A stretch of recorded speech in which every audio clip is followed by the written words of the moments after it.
Insyaallah.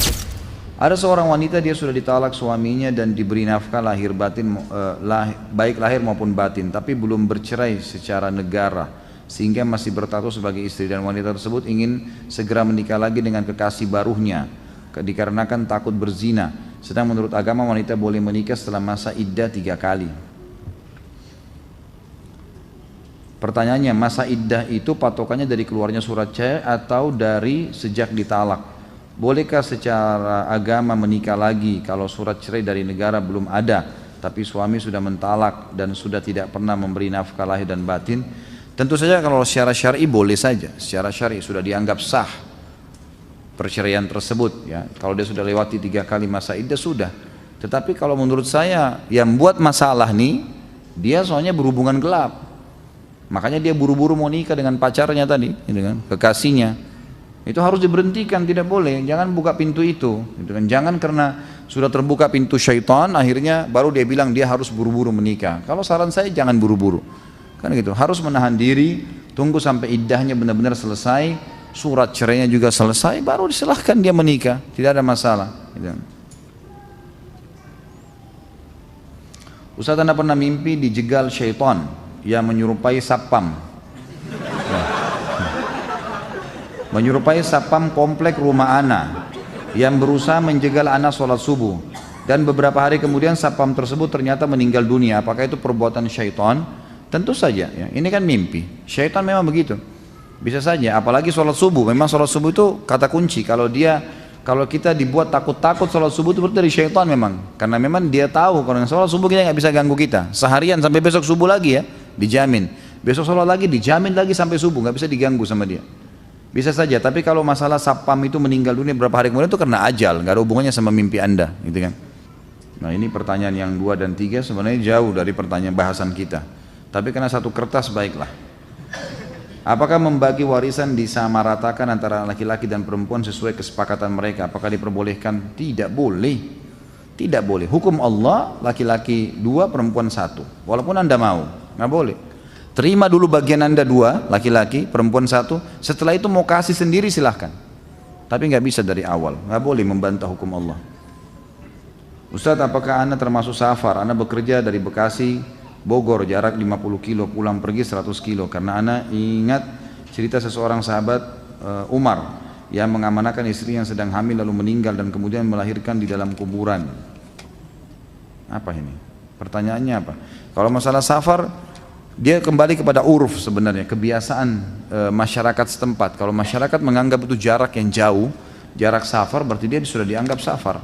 Kalau itu dianggap jauh, ya, antara tadi Bekasi sama Bogor misalnya. Tapi kalau masyarakat sudah anggap itu biasa, atau memang dia sendiri dan teman-temannya sudah biasa ulang lalang Bekasi, Jakarta atau Bogor ini, dan itu dianggap bukan jarak safar, dia sudah tidak boleh safar, gitu.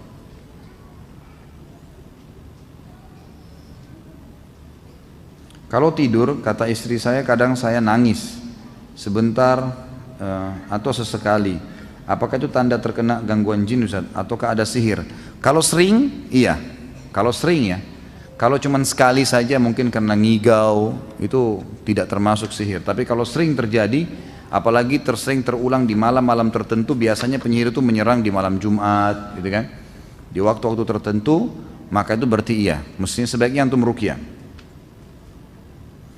Saya punya ada laki-laki yang memiliki rasa was-was berlebihan dan seperti kehilangan kepercayaan diri, sehingga walaupun sudah dewasa tapi sikapnya masih seperti anak kecil, ketakutan berlebihan. Apakah ini termasuk gangguan syaitan karena berlangsung sudah cukup lama, lebih dari 3 bulan? Tentu saja ini dari syaitan, itu dia harus diberikan. Jadi gini, bukan berarti orang kalau kena gangguan sihir atau gangguan syaitan spontan diruqyah langsung, ya. Jadi saya sudah sepakat dengan teman-teman peruqyah yang kenal saya, tentunya tidak semua, saya bukan ketua mereka, tapi saya kadang-kadang kalau diminta saran, diskusi, maka saya sampaikan. Jadi sebelum meruqyah itu harus ada diagnosa dulu, tanya dulu. Bisa saja mungkin itu penyakit kejiwaannya dia, memang hanya karena dia was-was, hanya karena memang, jadi umumnya lah seperti syaitan menggoda, itu masih gampang, tinggal ditepis dengan membangun kepercayaan dirinya. Tapi kalau memang itu rutin, memang dia ketakutan, atau kadang-kadang dia kalau lihat peruqyah saja itu sudah merasa nggak enak, nggak nyaman, gitu kan? Maka ini berarti pengaruh sihir. Setelah diagnosa, barulah kemudian baru diruqyah, gitu. Seperti itu. Ustadz, beberapa hari lalu sahabat saya cerita kalau suaminya dapat amalan dari seorang kiai untuk mengamalkan salawat nariyah sekian ribu kali tiap malam Jumat. Kata kiai tersebut untuk kesuksesan dan kebahagiaan hidup. Bagaimana menurut Ustadz mengenai hal ini? Bagaimana sebaiknya saya menasihatinya? Sama sekali tidak benar. Ini kan tidak pernah diajarkan oleh Nabi SAW. Kalau ada harus diajarkan oleh Nabi. Kita punya kiai kok, Nabi SAW. Pertama, salawat nariyah sendiri dengan lafadznya itu tidak pernah ada dalam hadis. Tidak pernah ada dalam hadis, gitu kan? Itu sendiri saja masih butuh dipertanyakan. Kalau salawat yang sudah jelas ada dalilnya silahkan amalkan. Tapi kalau yang belum dikarang-karang ini butuh ya penjelasan, butuh dalil. Apalagi kalau diamalkan sekian ribu kali. Ya. Teman-teman yang kemarin saya kasih nomornya, Ustadz Sahal bilang sama saya punya pengalaman, dia datang ke satu pesantren. Ya, kalau saya tidak salah ingat ceritanya begitu. Datang ke satu pesantren lalu kemudian diajarin ruqyah malam Jumat, ternyata semua satu pesantren kesurupan di masjid, gitu kan. Terus kemudian kiainya bilang, kamu apain murid-murid saya? Dia bilang, sebentar Pak Kiai, ini yang saya baca coba dengar aja. Semua ayat-ayat ruqyah. Mesti Pak Kiai yang muhasabah, ada apa nih murid-muridnya? Mungkin ada sesuatu. Ada nggak amalan yang bisa diamalkan? Nggak pernah ini ikuti Al-Quran dan Sunnah kok. Coba ingat-ingat. Mungkin ada zikir tertentu, wirid tertentu dibaca malam Jumat dengan sekian jumlahnya. Baru kiainya bilang, iya sih, sering membaca salawat nariyah sekian ribu, ya, kalau malam Jumat. Nah ini masalah ini. Ternyata ada reaksi ke situ, ya. Saya tidak menyalahkan orang yang mengamalkannya. Kalau Anda mau mengamalkan silahkan, ya kan? Saya menyampaikan pengalaman saja. Maka saudaraku, cukupkan dengan apa yang dicontohkan oleh Rasulullah SAW. Jangan buat-buat. Untuk apa itu melebihi apa yang Nabi SAW ajarkan? Lalu apa fungsinya Nabi SAW? Kalau emang Anda mau karang-karang terus-menerus ini, dan terus-menerus mengatakan tidak apa-apa, tidak apa-apa, tidak apa-apa, sampai kapan tidak apa-apanya nih? Gitu. Akhirnya kemurnian agama Islam jadi hilang, gitu kan? Bagaimana caranya untuk mengawasi rasa khawatir yang sangat berlebihan di dalam melakukan aktivitas rutin sehari-hari? Pada saat mengunci rumah, kendaraan dicek berulang-ulang. Ini was-was, tidak boleh. Harus dengan yakin. Hilangkan itu dengan bertawakal. Hilangkan dengan bertawakal. Kan Nabi sudah bilang, bertawakal kepada Allah itu akan menghilangkan was-was itu. Tawakal kepada Allah. Kunci sekali sudah tinggalkan. Tawakal Allah. Pada saat mencuci tangan lama sekali karena diulang-ulang, khawatir belum bersih. Semua was-was ini harus dilawan, tidak boleh. Dan saya sarankan ada buku judulnya Bahaya Penyakit Was-was. Itu boleh dimilikin, ya. Pernah juga saya bawain di sini contohnya, nanti dimilikin aja. Adakah hadis membaca salawat pada Nabi SAW 10 kali di pagi dan sore hari? Ada hadisnya. Cuma memang diperselisihkan oleh ulama tentang kesahihannya, gitu kan. Tapi kalau kita lihat buku-buku yang ditulis oleh para ulama dalam zikir pagi sore, dari Timur Tengah saya bicara, bukan di Indonesia ya, maka mereka memasukkan dalam buku-buku mereka. Apabila kita mempunyai warung makan di sekitar komplek perumahan, di dalamnya banyak perusahaan, mayoritas orang yang makan bertepatan waktu istirahat, waktu sholat duhur, apa yang harus kita lakukan kepada para pekerja dan konsumen yang makan? Apakah kita menunda terlebih dahulu waktu sholat sampai waktu istirahat selesai? Tentu tidak lah, gitu kan? Sholat aja, gitu kan? Sholat. Kalau Anda suami istri, Anda boleh suruh istri Anda, istri nggak ada masalah, mereka boleh sholat di situ kan? Tapi kalau Anda sendiri jangan tinggalkan masjid, jangan tinggalkan sholat. Atau kalau perlu bagaimana caranya supaya bisa dihidangkan, atau ada pegawai yang memang pegawai itu mungkin ya, kalau memang banyak pegawai yang makan juga yang mampir itu adalah orang-orang perempuan misalnya, wanita, maka bisa pakai wanita. Kalau tidak, maka bertawakal kepada Allah SWT. Sholat dulu, habis itu layani mereka. Tidak usah khawatir dengan rezeki. Itu saran saya ya. Kalau Anda bisa bertanya pada ustadz lain, bisa disarankan misalnya nggak apa-apa tunda sholatnya, ya silakan saja. Kalau saya tidak sarankan itu.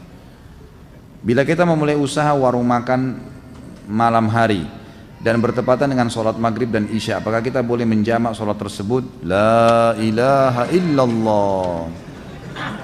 Menjamak sholat gara-gara dagang tidak boleh.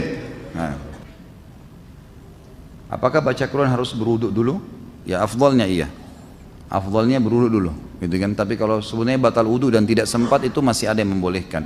Tentu lebih baik ya, adabnya seperti itu.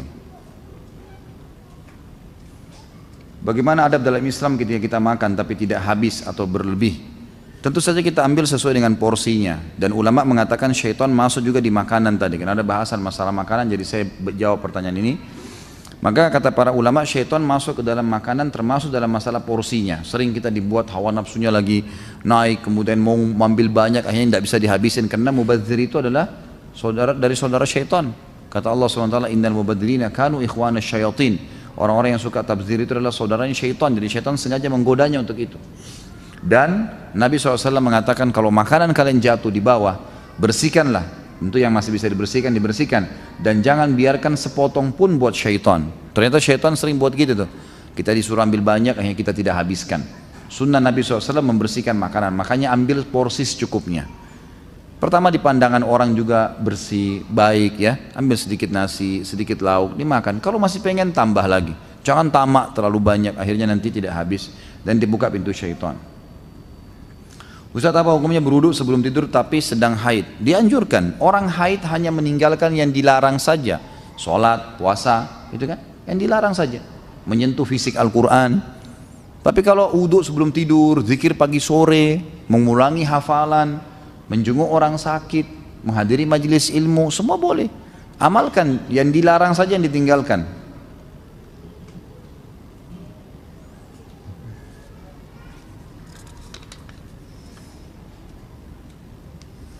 Jika kita terlambat sholat subuh karena ketiduran, misal bangun jam 5:30 pagi, apakah kita langsung ambil air wudhu dan sholat saat itu juga, atau kita tunda menunggu sampai matahari terbit pas duha? Tentu sholat pada saat itu. Pada saat itu juga sholat, jangan ditunda. Bahkan kalau anda sholat sebelum terbit matahari, maka masih masuk dalam waktu subuh, gitu kan? Maka sebaiknya jangan ditunda. Kalau anda tunda berarti mengeluarkan sholat dari waktunya, dan itu berbahaya, masuk dalam dosa nanti. Bagaimana cara menasihati kakak yang jika diajak sholat berjamaah di masjid mengatakan, aku nggak mau kelihatan riya karena sholat dilihat orang. Yang penting kan sudah sholat di rumah, nggak perlu dilihat orang. Inilah waswas syaitan. Harus dilawan, gimana caranya? Perintah Allah dan Rasulnya begitu? Ini waswas syaitan ini, tidak boleh. Tapi jika kira ada tahlilan berjamaah, beliau datang dengan mengatakan, kita ini hidup bermasyarakat, nggak bisa hidup sendiri. Kalau kita mati siapa yang mau ngubur kalau bukan tetangga, gitu kan? Ini waswas syaitan luar biasa, ini permainan syaitan ke dia. Sampaikan apa adanya, tugas anda sampaikan saja. Selebihnya doakan. Kita nggak bisa mengubah orang itu. Bab sholat, baik. Bagus juga nih kalau ada yang bertanya, tulis judulnya, jadi saya langsung tahu ya.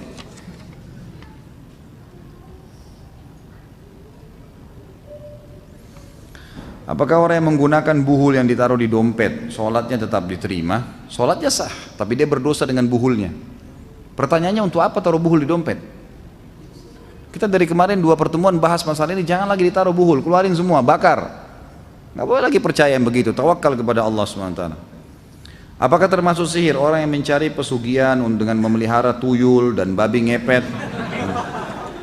Sebenarnya ada nggak si Ato? Ya, hanya cerita sinetron saja. Allahu alam, saya tidak pernah berinteraksi sama tuyul dan babi ngepet ini. Tapi semua bisa terjadi. Namanya kuntilanak lah, apalah, pocong lah, semua itu istilah. Istilah bagi syaitan-syaitan yang dipakai oleh dukun-dukun. Di Indonesia, mungkin di negara Arab ada lagi istilah yang lain ya. Kenapa hanya ada di Indonesia ya? Mungkin karena itu bahasa kita. Itulah yang diwaris-wariskan satu sama yang lain. Apakah ada orang yang bisa melihat wujud jin di televisi? Sering ditontonkan kiai ada yang ditutup matanya terus melukis di kain kanvas. Terkadang juga diperlihatkan cahaya yang terbang kemudian menjadi batu mustika. Ini semua khurafat, permainan syaitan semua ini. Ini yang menyesatkan manusia. Jadi minimal supaya anda akan percaya, oh ada. Dan sering dibuat acara-acara yang seakan-akan dengan syaitan itu menakutkan. Akhirnya menjadi takut, tambah jadilah syaitan itu, gitu kan? Jadi tinggalkan menonton semua yang horor, semua yang cerita fiktif, nggak ada gunanya. Tinggalkan, akhi dan ukhti, tinggalkan. Tutup tuh televisi di rumah.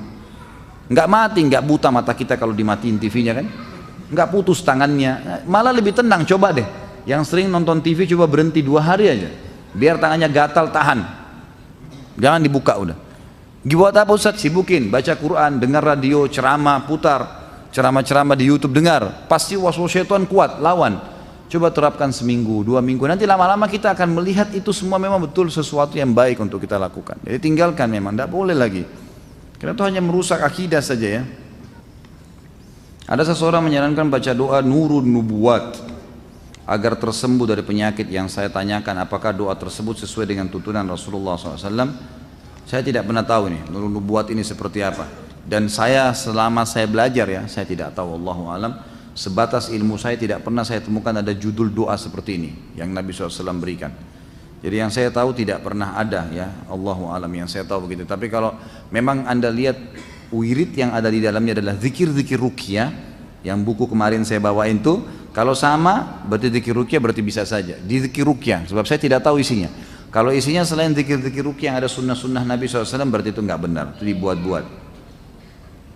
Setiap manusia memiliki korin yang selalu mencari kita. Pertanyaan, apakah korin itu termasuk jin muslim? Tidak bisa dikatakan jin muslim, korin. Dan kita tahunya korin itu syaitan. Syaitan berarti bisa muslim, bisa kafir. Tapi yang jelas dia fasik ya. Dia anak buahnya iblis lah istilahnya, yang pasti akan masuk dalam api neraka. Bisakah korin itu menyerupai kita dan menampakkan diri di hadapan orang lain seolah-olah yang mereka temui adalah kita? Nggak bisa. Dia punya batasan, tidak akan pernah bisa dilakukan itu, mustahil gitu kan. Apakah ketika kita bermimpi seseorang yang telah meninggal, yang ada dalam mimpi kita itu benar-benar orang yang sudah meninggal, atau itu adalah syaitan yang menyerupai mereka? Tergantung pesannya apa. Bisa saja seseorang itu melihat, karena pernah ada sahabat melihat sahabat yang lain dalam mimpinya gitu kan. Itu pernah terjadi. Ada pernah dua sahabat yang saling janji satu sama yang lain, siapa yang meninggal duluan maka dia semestinya minta kepada Allah agar bisa datang gitu kan. Artinya dia memberitahukan apa yang sedang terjadi, maka meninggallah salah satunya.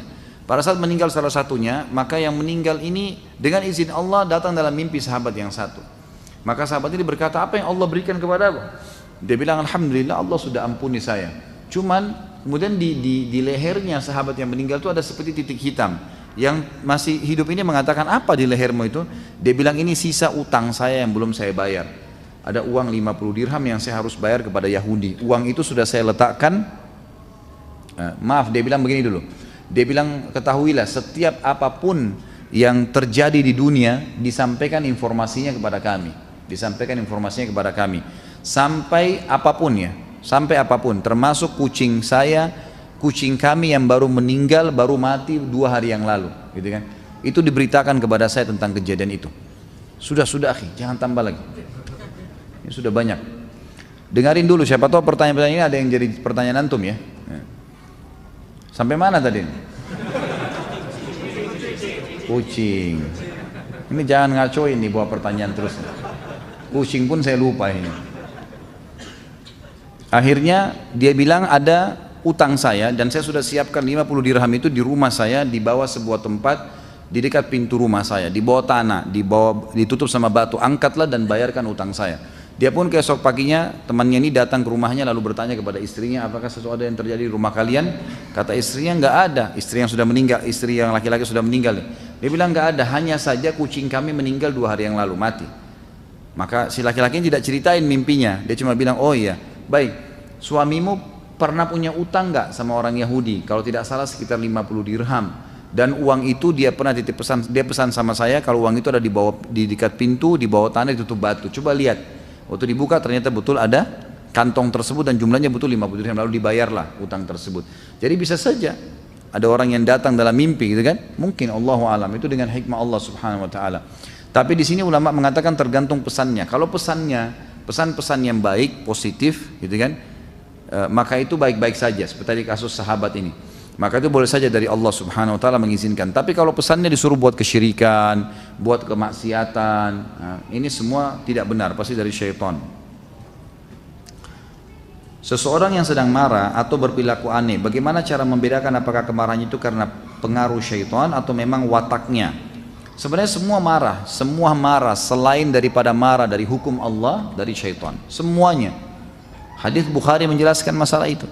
Bahwasanya pernah ada sahabat 2 yang bertengkar sampai urat-urat leher mereka kelihatan, gitu kan? Maka salah satu pernah berkata, Nabi SAW mengatakan, tambah lagi. Udah stop. Ini saya harus dia cambuk rupanya di sini. Jadi kalau ada yang datang saya cambuk tangannya. Habis saya sudah bilang stop dari tadi gitu. Jangan tersinggung akhi, bercanda. Walaupun saya serius ya.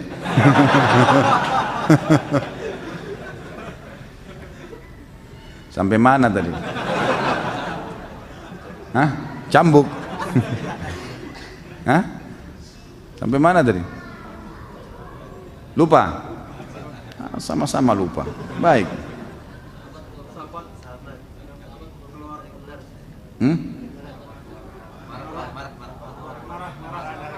Marah, kelihatan urat lehernya. Bagus, alhamdulillah, Allah ingatkan. Akhirnya Nabi SAW mengatakan, saya tahu kalimat yang kalau keduanya mengucapkan, maka pasti akan hilang dari mereka marah itu. Sahabat Nabi yang satu di sebelah Nabi mengatakannya, Rasulullah, apa itu? Kata Nabi, kalau mereka membaca a'udzubillahi samil alim minasyaitonir rajim. Ya, saya menjauhkan berlindung kepada Allah dari syaitan Allah yang maha mendengar dari syaitan yang terkutuk, gitu kan, terajam. Maka dari hadis ini ulama mengatakan menandakan semua marah selain marah karena hukum Allah dari syaitan. Jadi nggak boleh. Watak pun itu dari syaitan. Syaitan memegang dia untuk itu. Saya pernah melihat cahaya kebiruan bentuknya seperti pernah melintas di depan saya tepat saat maghrib. Menurut orang cahaya itu adalah santet. Sebenarnya cahaya itu apa Ustaz? Allahu a'lam. Saya nggak tahu cahaya apa itu. Tapi kalau lihat sesuatu yang membuat kita takut atau ragu, bacalah a'udzubillahi minasyaitonirrajim. Mungkin, Allahu a'lam, mungkin santet, mungkin apa. Tapi yang jelas, kalau tadi saya sudah sebutkan perlindungannya, kalau anda jaga, insya Allah akan terlindungi.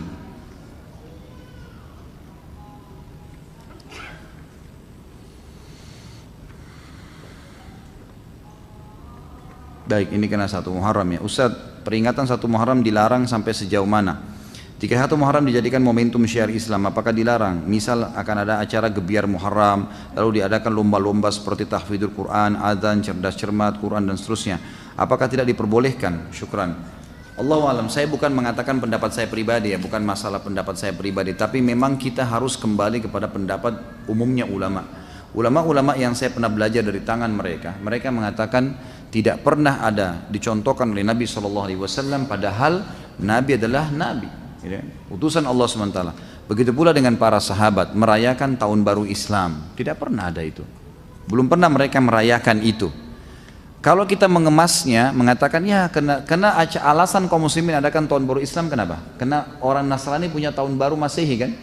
Makanya kita juga tarik-tarik mencontohi kata Nabi SAW, man tasyabaha biqaumin fahuwa minhum. Siapa yang menyerupai satu kaum maka dia akan sama dengan mereka. Jadi kita karena merasa begitu, ada acara hari lahirnya Nabi Isa, kita juga buat acara lahirnya Nabi Muhammad SAW, ikut-ikuti mereka. Untuk apa? Untuk apa menambah-nambah nih? Kenapa kita harus merayakan 1 Muharram? Apa masalahnya? Apa urusannya gitu? Nggak ada hubungannya dengan syariat kita gitu. Maaf, jangan tersinggung kalau saya membahasakan begini ya, karena kita kan di Indonesia setiap orang katanya punya hak untuk menyampaikan. Saya juga punya hak menyampaikan apa yang saya pelajari kan gitu. Sebagaimana ada orang yang sesat menyampaikan segala macam pendapat yang salah, kita cuma meminta dalil saja, kembali kepada kemurnian agama. Permasalahannya adalah belum pernah diriwayatkan Nabi SAW merayakan, kiai dan guru kita tidak pernah merayakan 1 Muharram dengan alasan apapun, lomba kuda kah, lomba manah kah, nggak pernah ada kan, nggak pernah ada sama sekali. Maka tidak perlu diadakan, karena kalau anda buka itu nanti tahun depan arahkan lagi, nanti dari cerdas cermat pindah ke ini, pindah ke itu, nanti macam-macam terbumbu-bumbu hilang, ya kan? Terbumbu jadi macam-macam, jadi kemana-mana. Nabi SAW tidak pernah rayakan Isra dan Mi'raj. Memang Nabi nggak pernah rayain itu. Coba datangin riwayat deh, ada nggak pernah Nabi rayain Isra Mi'raj? Memang nggak pernah. Tapi kan itu momentumnya. Kita disuruh buat majelis ilmu, jelasin kepada kaum muslimin, bukan ditentukan tanggalnya lalu dirayakan, karena gitu.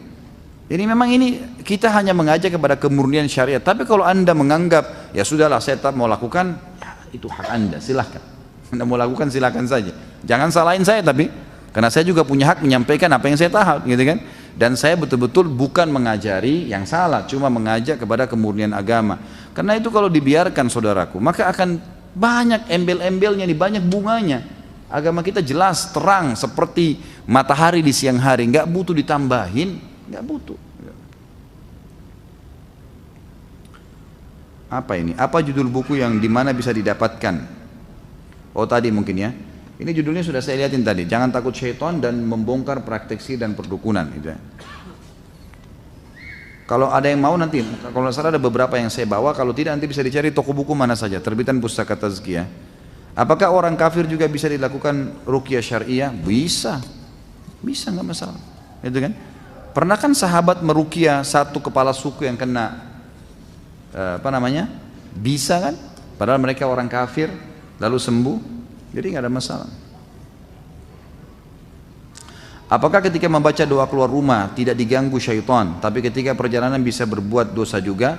Bisa, maksudnya tidak diganggu oleh syaitan di sini, tidak dibuat keburukan buat dia. Tapi kalau dia mau berbuat dosa, apakah dia bisa berbuat dosa? Ini butuh rincian. Yang jelas Allah Subhanahu wa taala dengan doa itu akan menahan dia secara fitrahnya sebagai manusia. Seperti misalnya gini, kita coba berdoa kepada Allah, ya Allah bangunkan saya malam hari. Ya itu. Bangun nggak nanti malam? Bangun, pasti kaget. Tinggal orang itu mau sholat atau tidak. Kalau ada orang tidur lagi, berarti kan dia sendiri yang langgar itu ya. Tadi dia berdoa keluar minta agar dia selamatkan dari syaitan. Allah sudah selamatkan. Setiap dia mau buat dosa Allah tahan. Ada halangan-halangannya. Tapi tetap kalau dia ngotot mau kerjakan, ya dia melanggar sendiri. Karena datang dari Allah SWT dalam bentuk sinyal ngingatin dia. Apakah membaca surah Al-Baqarah semua ayat atau sebagian cukup? Tentu semua ayat ya, karena surah Al-Baqarah. Dan ini maksudnya adalah supaya seseorang itu terbiasa membacanya, mencintainya, gitu kan? Memang begitu.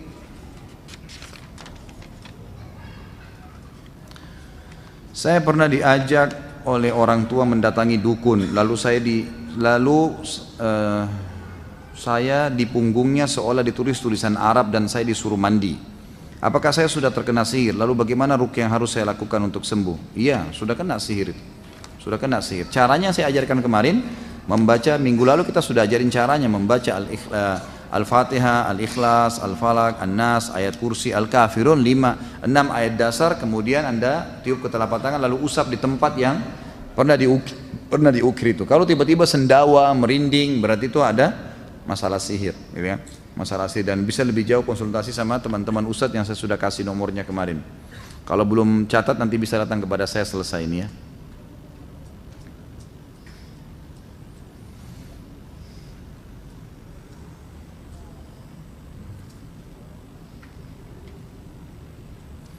Apakah ini adalah perbuatan atau pengaruh syaitan jika ada saudara sekandung yang saling bermusuhan dalam waktu yang lama? Sesama saudara saling mempertahankan egonya masing-masing untuk saling bermusuhan. Bagaimana solusinya untuk menyadarkan satu sama yang lain karena permusuhan tersebut adalah dosa besar? Tentu dari syaitan. Syaitan itu seperti musuh tadi saya bilang. Jadi kalau dia bisa mendapatkan celah yang buruk dari kita atau celah kekurangan, misal leher saya bisa ditusuk sama dia. Dia bukan cuma cuil, tapi dia berusaha untuk tusuk semaksimal mungkin. Kalau mati ya mati. Artinya kalau rusak. Kalau enggak minimal kalau luka itu harus terus borok, harus terus luka.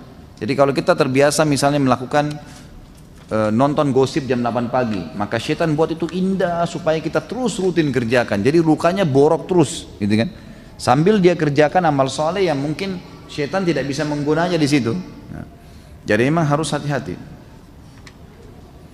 Tante saya beberapa hari yang belakangan ini sering muncul rasa takut, gelisah, dan sering muncul perasaan yang beliau sendiri tidak tahu kenapa dan apa yang beliau rasakan. Apa ini? Ana izin saran, apakah beliau harus diruqyah atau apa ya Ustaz? Iya, ruqyah saja. Pokoknya seperti ini was-was semua dari syaitan. Dan nanti diambil ya nomornya Ustaz Sahal sama Ustaz Husain Mubarak kemarin itu harus dicatat dan selalu konsultasi sama mereka itu. Bagaimana hukumnya ana dibiayai sekolah hingga kuliah oleh orang tua yang bekerja di lembaga keuangan konvensional yang jelas penuh transaksi riba dan gharar? Tentu tidak boleh ya. Ya, tidak boleh. Jadi orang tua kita berdosa karena dia memberikan nafkah haram, ribawi. Anda sendiri harus bertaubat kepada Allah Subhanahu wa taala. Kalau sudah taubat, maka mudah-mudahan ya yang lalu-lalu itu sudah Allah maafkan, sekarang jangan buka lagi pintu riba itu. Jika masih suka emosi, padahal selalu sholat dan baca Al-Quran, apakah harus diruqyah? Seringkali sadar tapi keesokan masih tetap emosi, terus diruqyah. Bahkan jangan heran ya, ada penghafal Al-Quran itu diruqyah kesurupan. Ada, banyak kasus terjadi. Jadi tidak selamanya gitu. Bisa saja. Nabi SAW aja kena sihir, apalagi cuma penghafal Al-Quran ya. Terkadang kita melihat orang menempel tulisan Bismillah dalam bahasa Arab dan sebagainya di motor atau mobil. Apakah itu dikatakan sebagai jimat untuk terhindar dari bahaya? Tentu tergantung niatnya ya. Kalau Bismillah ditempel stiker misalnya, atau doa keluar rumah, atau La ilaha illallah, atau simbol keislaman, itu tidak ada masalah insya Allah. Asal dia bukan menggunakan itu untuk menyelamatkan dari masalah. Tapi misalnya dia taruh bismillah di setirnya karena dia niat setiap dia memulai supaya dia teringat, itu boleh. Tapi kalau dianggap stiker itu bisa berikan manfaat kepada dia, itu tidak benar. Karena saya sudah pernah bilang, ayat kursi sebesar 10 kali 10 meter pun di rumah kita tidak bisa mengusir syaitan. Al-Quran pun dengan lengkap ditaruh tidak akan bisa mengusir syaitan, kecuali kalau dibaca, gitu kan? Kecuali kalau dibaca.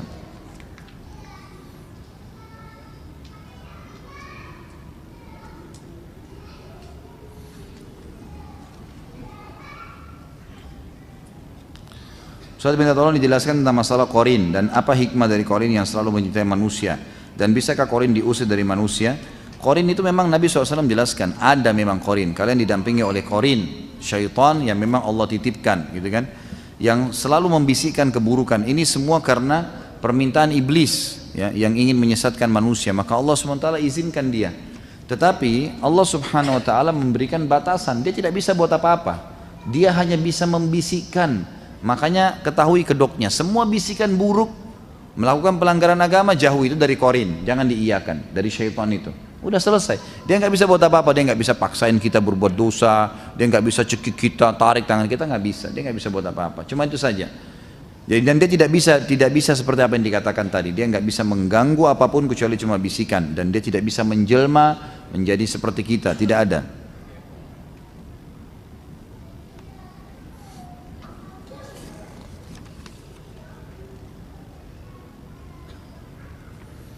Cara untuk mematikan syaitan yang berbentuk manusia dan cara menunjukkan mereka ke jalan yang benar, seperti seorang yang mengatakan lebih memilih sholat bersama syaitan daripada sholat rapat-rapat.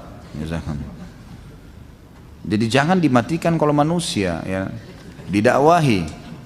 Kalaupun harus diperangi, maka itu adalah musuh-musuh, orang-orang kafir yang di medan perang, itu baru. Nah itu semua adalah hizbus syaitan namanya. Ya, kelompok-kelompok yang bersama syaitan, orang-orang yang memerangi kaum muslimin, gitu kan, itu semua dari syaitan, memang itu harus diperangi. Tapi kalau orang yang hanya sekedar dari kata-katanya karena kejahilannya, dia butuh didakwahi, didoakan, jangan dibunuh kalau gitu.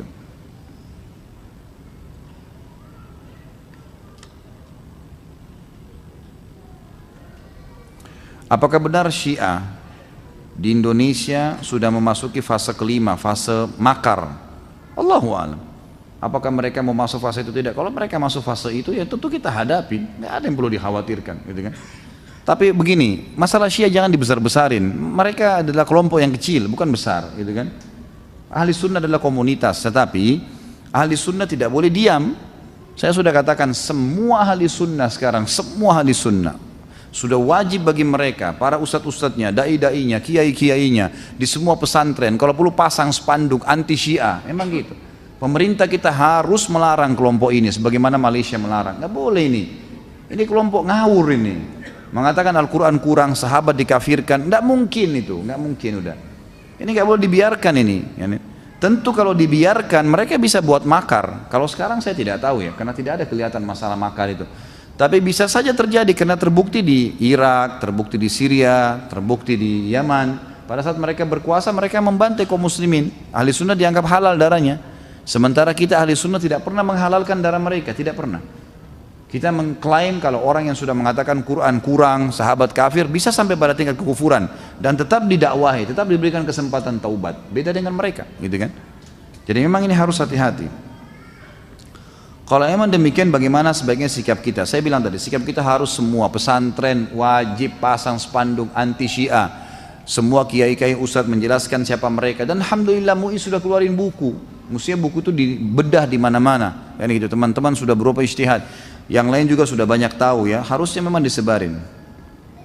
Tindakan nyata apa yang bisa kita perbuat untuk mencegah, mengingat mungkin kita masih punya waktu untuk mencegahnya? Tentu saja ya, harusnya kita bisa melakukan kiat-kiat banyak ya, banyak hal. Kemarin saya diundang di Bandung untuk acara itu dengan teman-teman aliansi Syiah, anti Syiah. Kemudian kita menjelaskan tentang Nabi Muhammad SAW siapa, bagaimana mencintai beliau, mencintai para keluarganya, sahabatnya. Lalu kita membahas sedikit tentang masalah Syiah ini. Memang sudah harusnya, dan saya temukan Masya Allah ibu-ibu itu ya, ibu-ibu yang, jadi kalau tidak salah aliansi wanita nasional anti Syiah, seperti itulah. Dan itu mereka sudah sampai pada tingkat mendapatkan di buku-buku sekolah, sekarang buku SMP, buku SMA, kalau dulu tokoh-tokohnya ada Wati, ada siapa, gitu kan, kata mereka begitu, sekarang sudah diganti Husain, Fatimah, dan selalu ceritanya kalau ada Fatimah sama Aisyah, Aisyah pasti anak nakal, gitu kan, kesannya begitu.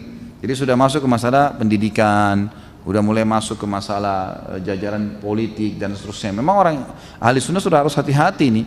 Jadi yang punya wewenang bisa mengingatkan pejabat-pejabat kita, ingatkan. Kalau perlu insya Allah semoga Allah berikan hidayah presiden dan wakilnya, menteri-menteri kita semua mengetahui tentang masalah bahayanya ya. Memang itu bahaya sekali pemahaman ini, nggak boleh dibiarkan. Apakah ada ibadah khusus di bulan Muharram? Tentu ada, puasa 2 hari ya, Tasu'a dan Asyura.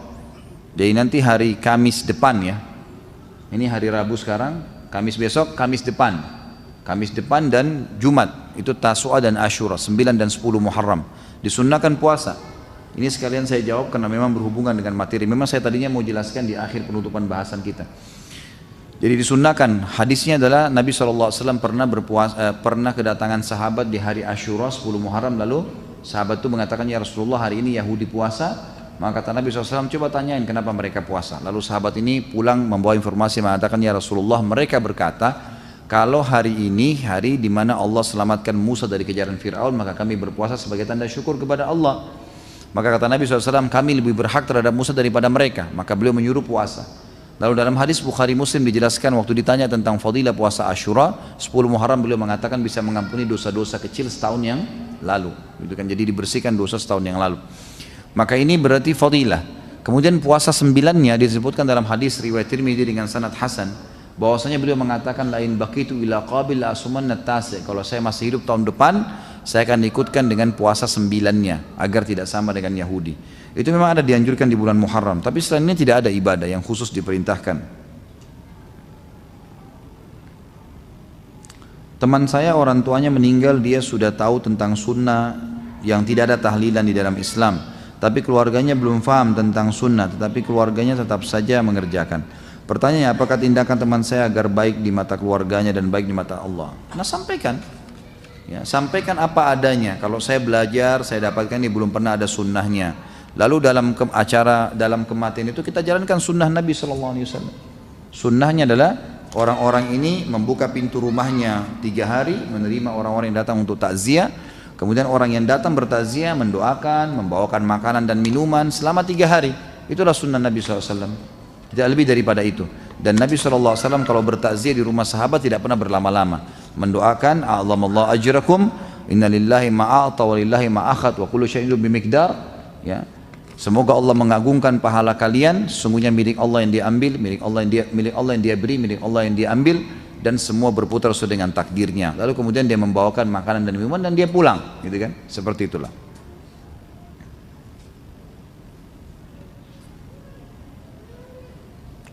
Saya mau tanya pembahasan minggu lalu tentang sihir. Yang saya tangkap dari penjelasan Ustadz, orang yang minta diruqyah tidak termasuk dalam hadis 70.000 orang yang masuk surga tanpa hisab. Ruqyah menurut penjelasan Ustadz adalah yang tidak syar'i. Berarti orang yang minta ruqyah tidak syar'i tetapi tetap bisa masuk surga walaupun dihisab. Ya. Bukankah ruqyah tidak syar'i masuk dalam syirik, mendatangi dukun, tukang sihir? Mohon penjelasannya. Iya jawabannya. Emang iya. Kan orang yang melakukan sihir itu melakukan dosa besar. Ya. Artinya dia kalau meninggal tetap akan dihisab oleh Allah Subhanahu wa taala. Bisa diampuni, bisa tidak. Kan itu. Memang begitu hukumnya, sama melakukan sihir ya, kecuali kalau dia sudah sampai pada tingkat melakukan kesyirikan lain, sudah sampai pada hal-hal yang syirik, sudah sampai menyembah syaitan, sudah sampai pada sembelihan yang memang jauh dari agama Islam, sudah keluar, maka itulah yang sudah sampai kekufuran gitu.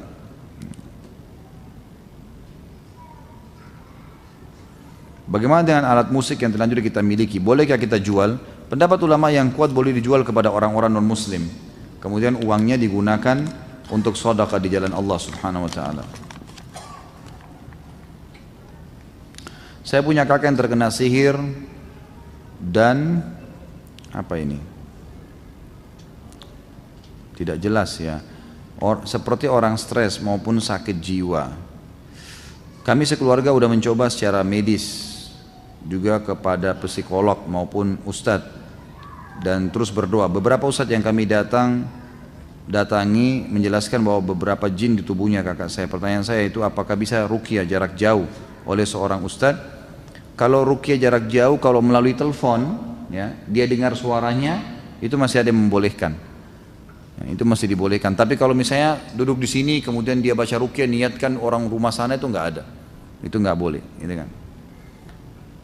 Adakah pengaruh umur jin terhadap kekuatan terhadap ruqyah? Saya tidak pernah tahu masalah ini, tapi setahu saya tidak. Insya Allah tidak. Jadi peruqyah itu makin soleh dia, maka makin besar pengaruh bacaannya. Apalagi kalau dikuatkan dengan pasien juga memperbaiki keadaannya secara ibadah, maka lebih kuat lagi. Bagaimana membersihkan rumah dari pengaruh jin-jin? Karena kakak saya tidak sadar atau kurang sadar lagi untuk membaca Al-Quran. Jadi diruqyah rumahnya, sudah saya jelaskan. Ambil air, kemudian diruqyah rumah itu. Diruqyah air tersebut lalu disemprot di sekitar rumahnya. Insya Allah itu bisa membersihkan dari penyakit sihir tadi. Dan saya sarankan nanti sebentar ya, saya ulangi aja nomornya Ustaz Sahal, nanti dicatat lagi karena ini kayaknya masih banyak yang tidak hadir kemarin. Dicatat nanti konsultasi dan bisa undang beliau ke rumah sama Ustaz Husain tadi, itu bisa diundang insya Allah. Saya punya kenalan, dia mengaku sebagai ahli pengobatan menggunakan telur ayam sebagai media pemindahan penyakit pasien dan juga menyuruh pasien mandi dengan bunga-bunga tertentu. Apakah ini merupakan praktek sihir? Jelas iya, ya, iya, jauhi itu nggak boleh.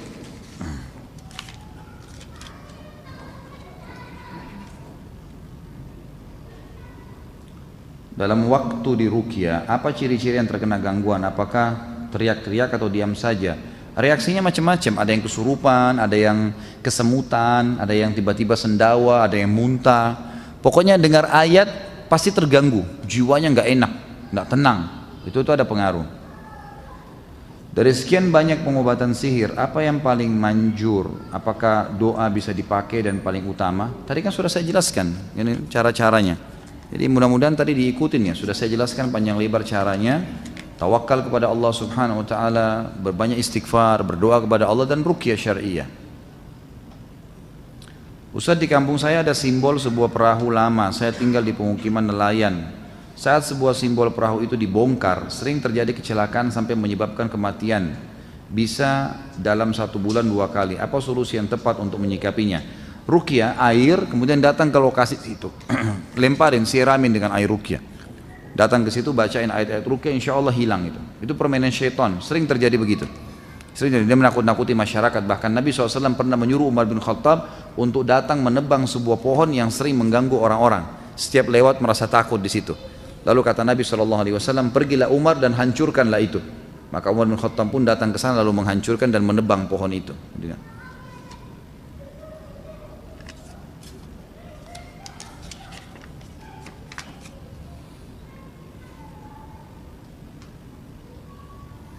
Apa tidak punya anak juga termasuk karena gangguan jin? Bagaimana meruqyahnya? Bisa terjadi.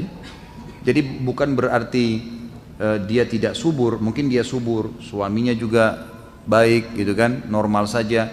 Kalau ditinjau secara medis tidak ada masalah. Kalau medis sudah mengatakan ini memang ada masalah, faktor keturunan misalnya, berarti sudah itu tinggal ikhtiar, beristighfar, minta kepada Allah. Tapi kalau secara medis mengatakan semestinya ini sel telurnya normal, ini sperma suaminya diteliti memang masih bagus, nggak apa-apa, berkualitas, berarti ada pengaruh syaitan. Karena memang dia bisa menghalangi ya, tapi dia tidak bisa melakukan hal lebih daripada itu. Dia bisa menghalangi. Seperti misalnya ada hadis yang menjelaskan kalau seseorang berhubungan badan tidak membaca doa, Allahumma jannibna minasyaitan wa jannib syaitani ma razaqtana. Ya Allah, jauhkanlah kami dari syaitan dan jauhkan syaitan dari apa yang kau karuniakan kepada kami. Maka syaitan partisipasi di hubungan itu. Artinya dia bisa terlibat dalam rahim biologis, ya. Dia bisa lari dalam tubuh manusia dengan darah gitu kan. Jadi memang itu bisa terjadi. Makanya sebaiknya memang dia ruqyah ya. Coba diruqyah, dan banyak orang yang diruqyah juga dengan teman-teman yang sudah saya kasih nomornya itu, insya Allah beberapa bulan kemudian setelah ruqyah ada reaksi, mereka hamil dan seterusnya. Ayat 1000 dinar, 1000 macam kekayaan, apa benar Ustaz? Allahu a'lam. Ayat ini memang ayat yang benar dalam surah At-Talaq ini ya. Tapi kalau dinamakan ini ayat 1000 dinar, saya tidak pernah tahu itu. Ini tambahan baru ini.